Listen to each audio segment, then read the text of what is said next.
So after getting VR less than a month ago, which is something I've wanted since the Rift DK1 was a thing, but was too broke to justify between that and eating, I decided to try out some co-op games with my good friend Chaz, and after playing Arizona Sunshine, the first one, which played like if VR existed in the PS2 era, I opted for buying After the Fall while it was in a Steam bundle.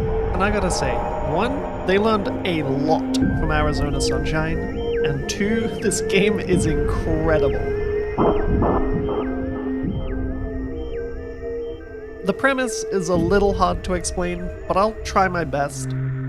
It's the 80s. Arcade games are booming, and you've been practicing your Time Crisis high score for weeks.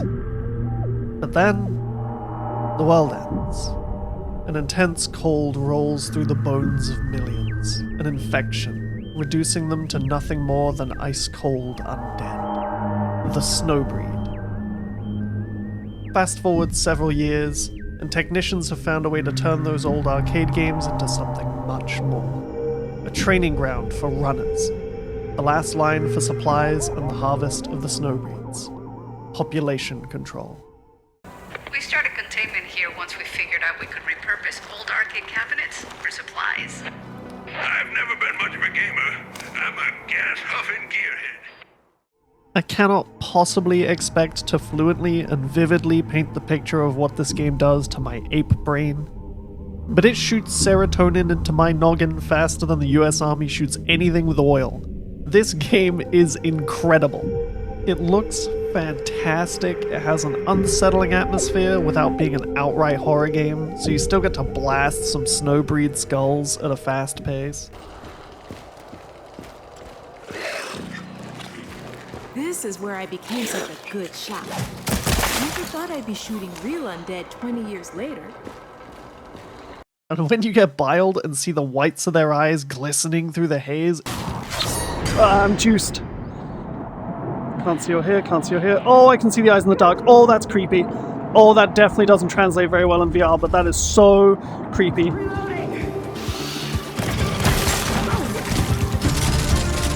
Or not in VR, but like, you get the point. It doesn't translate very well out of VR. It is otherworldly. The game also plays extremely well, which is arguably the most important thing. The guns have weight, which you can disable for accessibility purposes. The mission items, such as pipe bombs, are fun to use.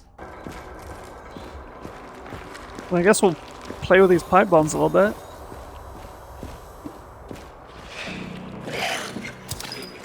Get down! Definitely the best shot. That was cool. There is nothing more satisfying than giving your teammate a thumbs up after a particularly dangerous encounter. Even if they are just AI, because the EU servers are dead at 3 AM, who would have guessed? Well, the Europe servers are dead at 3 in the morning, who'd have guessed? But it makes me feel like an action hero. The progression of the game is based on 3 factors: which stage you complete and at what difficulty, the level you are, and most importantly, picking up floppy disks. Good. What is this? Military. That's right. Most of you are too young to even know what this is, and think it's a euphemism for something else entirely, but floppy disks were a storage device much like a USB flash drive. And these particular floppies happen to store something incredibly valuable. Gun mods. New barrels, sights, grips, flat stat boosts, you name it.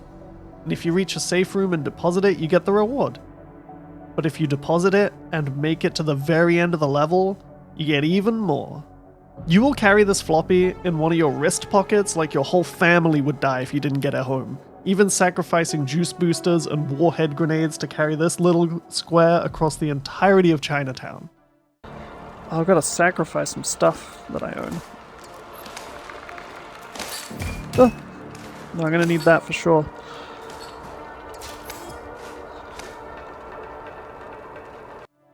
Vertigo has put so much love and care into this game, letting you do vastly unnecessary things like turning a tap, or faucet for all you freedom speakers, or spin an office chair around.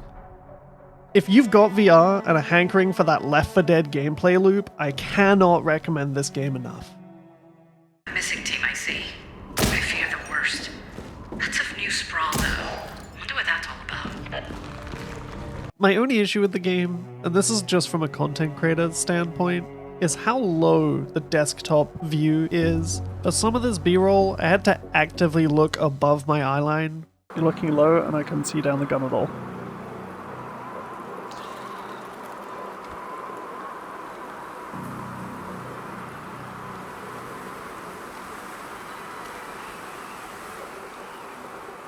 Is that? Like if I aim at this lamppost?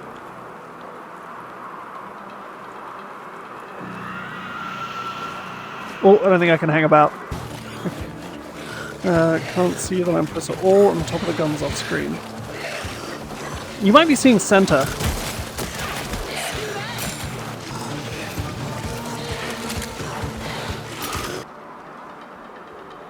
Right now your gun is completely off the top of the screen. Like this?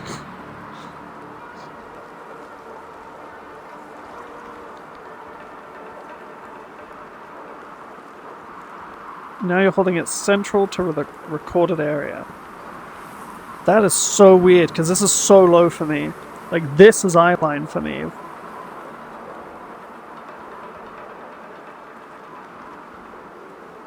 Like, this is too low for me.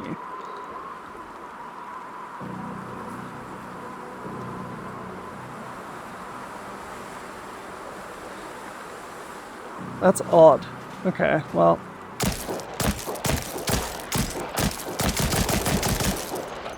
Which I would use as an excuse for my aim is bad, but...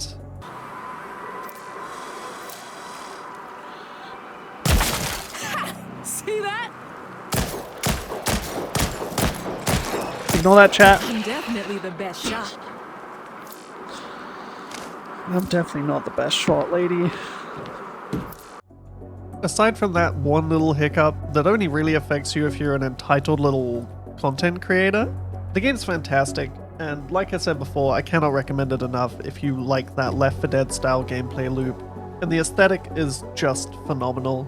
It's so atmospheric, and it can be really rewarding, especially if you're playing with friends, because it is co-op. I just did a lot of it solo, because none of my friends have it at the moment, and I didn't want to get expletives shouted at me during stream.